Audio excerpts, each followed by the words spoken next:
Tucked between the trees covering the hilly grassland of the Texas Hill Country on the edge of San Marcos is a graceful old house standing proudly alongside a massive oak tree. Tales of ghosts and spirits add to the mystery and the lure of the spot, which is steeped in the history of the area. For 2 decades now, this house, this massive oak tree, and the man who lives inside have all been a driving force in empowering and enabling theater directors across the state.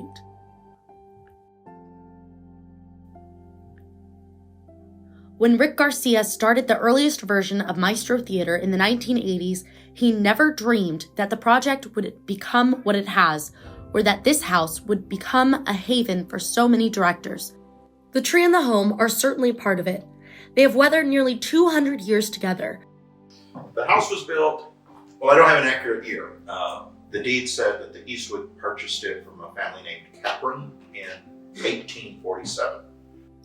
When Rick and his family purchased the house, it was not the stately, proud dwelling it is today, or even that it had been at the height of the Eastwood reign.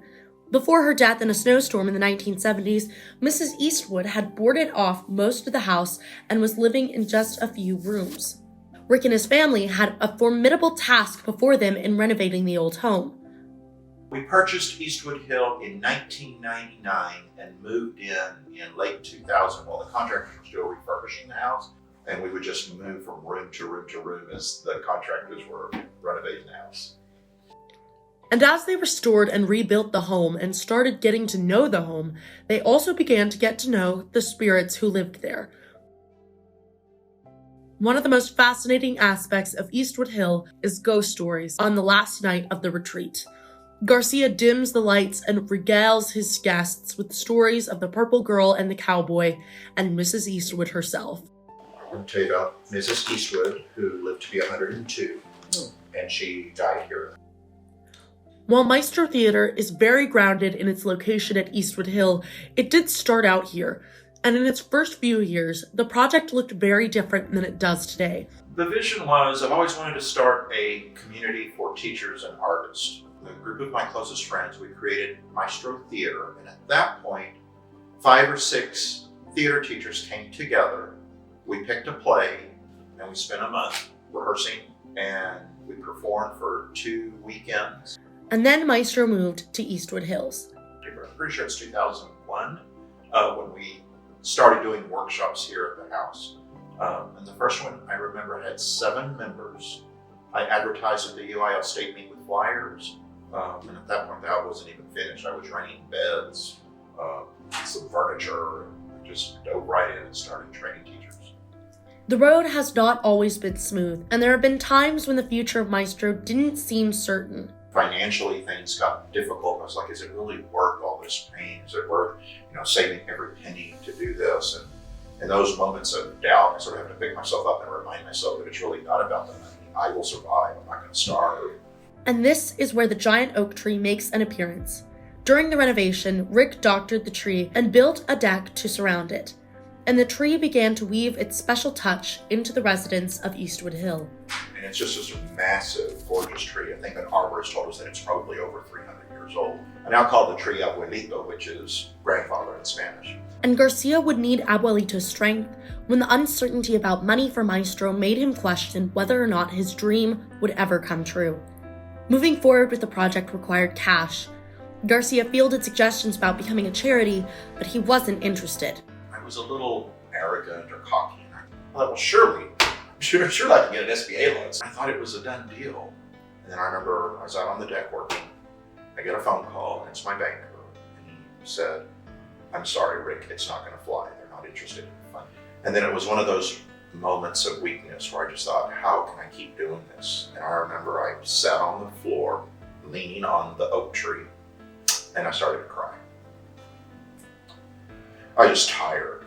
I knew I wanted to do it, and it was just like obstacle after obstacle. And so I'm crying, and then, as crazy as it sounds, I heard a whisper in my ear, and the tree said, Rick, you've only been doing this for a year. I'm 350 years old. Get a grip.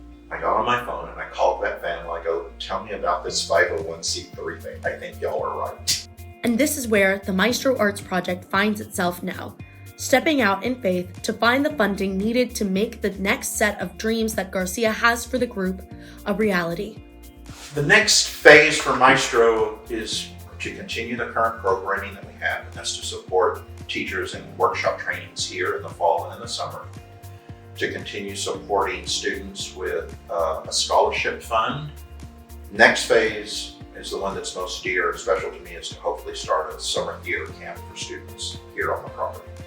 For all the twists and turns, missteps and doubts, Garcia doesn't regret the journey that it has taken the Maestro Arts Project to get to where it is today.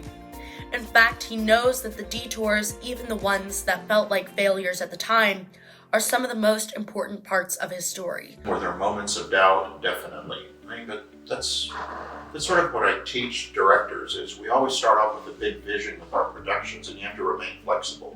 And then the reality is that wherever you're headed, there's always detours, or you discover something and you go off and you explore it, or you discover something new and stay there longer.